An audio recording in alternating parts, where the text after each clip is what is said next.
আসসালামু আলাইকুম প্রিয় ফুটবল ফ্যান্স। দর্শক, অপেক্ষার পালা শেষ।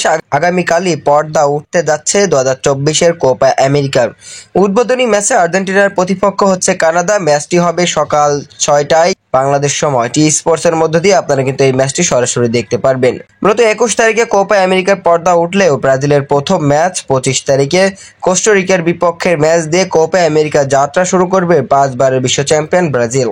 এই মুহূর্তে ফিফা র্যাঙ্কিংয়ে ব্রাজিল কিন্তু 4র্থ নম্বরে অবস্থান করছে। কেননা আজকে ফিফা র্যাঙ্কিংয়ের যে নতুন লিস্টটা বের হয়েছে সেখানে কিন্তু আমরা দেখতে পাচ্ছি ইংল্যান্ডকে ছাপিয়ে ব্রাজিল কিন্তু আবারও 4 নম্বরে চলে গিয়েছে।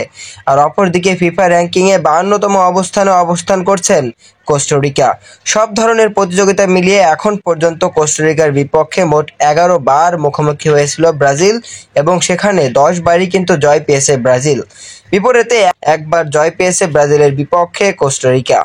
আর এই 11টি ম্যাচে ব্রাজিল সর্বমোট গোল করেছে 34টি এবং গোল হজম করেছে মাত্র 9টি। সর্বশেষ 2018 সালের বিশ্বকাপে মুখোমুখি হয়েছিল ব্রাজিল এবং কোস্টারিকা এবং সেই ম্যাচে কিন্তু নেইমার নৈপুণ্যে 2-0 গোলের একটা জয় পেয়েছিল ব্রাজিল। মূলত সর্বশেষ 5 ম্যাচে কিন্তু কোস্টারিকা ব্রাজিলের বিপক্ষে কোনো জয় নেই তাদের এবং ব্রাজিল কিন্তু তাদের বিপক্ষে ড্রও করেনি।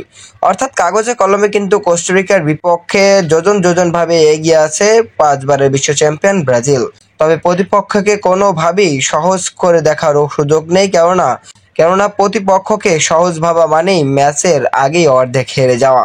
তাই তো সেলেসাওদের কঠোর পরিশ্রম, কঠোর অনুশীলন এবং কোস্টারিকার বিপক্ষে দুর্দান্ত জয় নিয়ে কিন্তু কোপা আমেরিকার যাত্রাটা শুরু করতে হবে সেলেসাওদের।